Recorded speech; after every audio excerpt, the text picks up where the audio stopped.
Hello guys, welcome to talkies today channel. ఈరోజు రీసెంట్గా ఓటీటీలో రిలీజ్ అయిన Delhi crime season 3 web series ఎలా ఉందనేది ఈ వీడియోలో మనం డిస్కస్ చేద్దాం. సో వీడియోలోకి వెళ్ళే ముందు మీరు మన ఛానల్ని ఫస్ట్ టైం చూస్తున్నట్టయితే ఒక లైక్ చేయండి, ఒక కామెంట్ చేయండి, అలాగే మన ఛానల్ని సబ్స్క్రైబ్ చేసుకోండి. చాలామంది మన ఛానల్ని సబ్స్క్రైబ్ చేసుకోకుండానే వీడియోస్ చూస్తున్నారు గైస్. మీరు సబ్స్క్రైబ్ చేసుకుని చూడడం వల్ల ఛానల్కి ఎంత ఎంకరేజ్మెంట్గా ఉంటుంది. సో సబ్స్క్రైబ్ చేసుకుని వీడియోస్ చూడండి. ఇంకా లేట్ చేయకుండా వీడియోలోకి వెళ్ళిపోదాం. Let's get started. Delhi crime season 3 నెట్ఫ్లిక్స్లో స్ట్రీమింగ్ అవుతుంది. మొదటి 2 సీజన్స్ ఎంత ఇంపాక్ట్ చూపించాయో మనకు తెలుసు.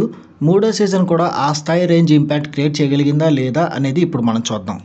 ఈ సీజన్ మెయిన్ స్టోరీ మొత్తం 2012లో దేశాన్ని కదిలించేసిన బేబీ ఫలక్ కేసుతో పాటు హ్యూమన్ ట్రాఫికింగ్ మీద ఆ నేపథ్యంలో నడుస్తుంది. డీసీపీ వర్తికా చతుర్వేది ఈసారి ఢిల్లీలో కాకుండా అస్సాంలోని సిల్చార్లో శిక్షణా పోస్టింగ్లో ఉంటుంది.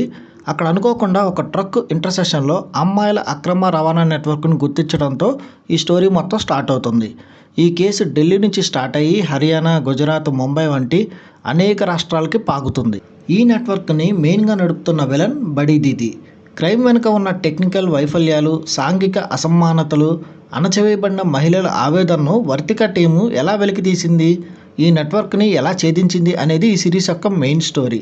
ఈ సిరీస్ సింపుల్గా ఎవరు చేశారు అనే దానికంటే ఎందుకు చేశారు అనే అంశంపైన ఎక్కువ ఫోకస్ పెట్టి చిత్రీకరించారు. ఈ సిరీస్ పాజిటివ్ పాయింట్ చూసుకున్నట్టయితే ఈ సిరీస్ మెయిన్ పాజిటివ్ పాయింట్ వచ్చేసి షఫాలీ షా పర్ఫార్మెన్స్ అని చెప్పచ్చు. తన పాత్రలో మరోసారి జీవించింది. ఆమె కోపం కానీ, కేసు పట్ల ఆమెకున్న చిత్తశుద్ధిని కానీ బాగా అద్భుతంగా నటించింది. ఎమోషన్స్ని కళ్ళతోనే పండించింది. ఆమె యొక్క నటన ఈ సిరీస్కే హైలైట్ అని చెప్పచ్చు. ఇక బడీ దీదీగా హుమా ఖురేషీ కూడా చాలా అద్భుతంగా నటించింది. ఈ సీజన్లో కొత్త విలన్గా పరిచయమైన ఈ అమ్మాయి చాలా బాగా నటించి తన పాత్రలో ఉన్న క్రూరత్వాన్ని, నిస్సహాయతని పక్కాగా చక్కగా బ్యాలెన్స్ చేసింది. ఇక సపోర్టింగ్ క్యాస్ట్ రసికా దుగ్గల్ కానీ, రాజేష్ తైలాంగ్ కానీ వాళ్ళ పాత్రలో ఎప్పట్లాగే పర్ఫెక్ట్గా చేశారు. కొత్తగా వచ్చిన సయానీ గుప్తా కూడా మంచిగా షైన్ అయ్యారు పాత్రలో. ఈ సిరీస్ ఇంకొక పాయింట్ ఏంటంటే మంచి రియలిస్టిక్ అప్రోచ్ అయితే ఉంది. ఈ సిరీస్ ఎప్పుడు కూడా క్రైమ్ని ఎక్కువగా చూపించదు. అనవసరమైన హింసను చూపించకుండా స్టోరీ పైన ఎక్కువ దృష్టి పెడుతుంది. పోలీస్ ఇన్వెస్టిగేషన్ విధానం కానీ, సిస్టంలో ఉన్న లోపాలు కానీ, ఒత్తిడిని కానీ చాలా వాస్తవంగా చూపించారు. ఇక గ్రిప్పింగ్ నరేషన్ 6 ఎపిసోడ్లు మాత్రమే ఉన్న ఈ సిరీస్ చాలా నెమ్మదిగా స్టార్ట్ అయినప్పటికీ తర్వాత టెన్షన్ క్రియేట్ చేయడంలో ప్రేక్షకుడిని 100% సక్సెస్ అయ్యిందని చెప్పచ్చు. ఈ సిరీస్ మైనస్ పాయింట్స్ చూసుకున్నట్టయితే ఈ సిరీస్ సీజన్ 1 రేంజ్లో లేదు. సీజన్ 1 చాలా రా అండ్ రస్టిక్గా ఇంపాక్ట్ఫుల్గా ఉంటుంది. సీజన్ 3 కొంచెం సేఫ్గా ఫినిష్ చేశారనిపించింది. బట్ ఆ స్థాయిలో లేకపోయినప్పటికీ సీజన్ 3 కూడా బాగానే మంచి ఇంపాక్ట్ క్రియేట్ చేసింది. ఇక స్క్రీన్ ప్లేలో చాలా వరకు వాస్తవంగా ఉన్నప్పటికీ క్లైమాక్స్ మాత్రం కొంచెం బాలీవుడ్ స్టైల్లో డ్రామాని క్రియేట్ చేసి ఫినిష్ చేశారనిపించింది. విలన్కి ఒక లాంగ్ స్పీచ్ ఉంటుంది క్లైమాక్స్లో, అది కొంచెం అనవసరం ఏమో అనిపించింది. ఇంకా కొన్ని పాత్రలను క్రియేట్ చేశారు కానీ దాన్ని డెవలప్ చేసి వాళ్ళకు పూర్తిగా న్యాయం చేయకుండానే ఫినిష్ చేశారేమో అన్న ఫీలింగ్ అయితే వచ్చింది. ఈ సిరీస్ టెక్నికల్ డిపార్ట్మెంట్ చూసుకున్నట్టయితే ఈ సినిమాకి అందించిన సినిమాటోగ్రఫీ చాలా బాగుంది. డార్క్, ఇంటెన్స్గా ఉంది. మంచి క్లోజప్ షాట్స్ సిరీస్కి ఒక ప్రత్యేకమైన టోన్ని తీసుకొచ్చాయి. ఇది ప్రేక్షకుల్ని డైరెక్ట్గా స్టోరీలోకి తీసుకెళ్తుంది.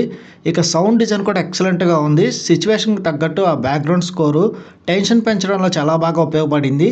ఇక ఈ కేవలం 6 ఎపిసోడ్లు మాత్రమే ఈ సిరీస్ ఉండడం వల్ల ఎక్కడ కూడా బోర్ అనిపించదు. ఇక డైరెక్టర్ విషయానికి వస్తే తనుజ్ చోప్రా దర్శకత్వం బాధ్యతలను చాలా చక్కగా నిర్వహించారని చెప్పొచ్చు. స్టోరీని కొంచెం స్లోగా స్టార్ట్ చేసినా మంచి డీటెయిలింగ్గా చూపించడంలో సక్సెస్ అయ్యారు. ఇంకా ఓవరాల్గా చూసుకున్నట్టయితే ఈ ఢిల్లీ క్రైమ్ సీజన్ 3 అనేది ఫస్ట్ సీజన్ అంత ఇంటెన్స్గా లేకపోయినప్పటికీ ఈ సీజన్ కూడా మంచిగా చాలా బాగా తీసుకొచ్చారు. ఇప్పటికే ఇది ఇండియన్ ఓటీటీలో బెస్ట్ క్రైమ్ థ్రిల్లర్గా ఒక మంచి పేరు అయితే సంపాదించింది. షఫాలీ షా పర్ఫార్మెన్స్ కానీ, హుమా ఖురేషీ పర్ఫార్మెన్స్ కానీ చాలా పవర్ఫుల్గా ఉంది ఈ సీజన్లో. అలాగే అక్రమ రవాణా వంటి సీరియస్ సోషల్ ఇష్యూని రియలిస్టిక్గా తీసిన విధానం కూడా ఆకట్టుకుంటుంది. ఇక ఈ సిరీస్కి మన ఛానల్ టాకీస్ టుడే వాళ్ళు ఇస్తున్న రివ్యూ రేటింగ్ 3/5. ఇది నా ఒపీనియన్ మాత్రమే. ఈ సిరీస్ మీరు ఆల్రెడీ చూసినట్టయితే ఈ సిరీస్ మీకు ఎలా అనిపించింది అనేది కింద కామెంట్ సెక్షన్లో మెన్షన్ చేయండి. ఇంకెవరైనా మన ఛానల్ సబ్స్క్రైబ్ చేసుకోకపోతే ఇప్పుడే సబ్స్క్రైబ్ చేసుకోండి. వీలైతే పక్కన బెల్ బటన్ కూడా ప్రెస్ చేసి పెట్టుకోండి. ఇది వాళ్ళ వీడియో గైస్. మళ్ళీ ఇంకొక మంచి వీడియోతో మీ ముందుకు వస్తాను. Thanks for watching. జై హింద్.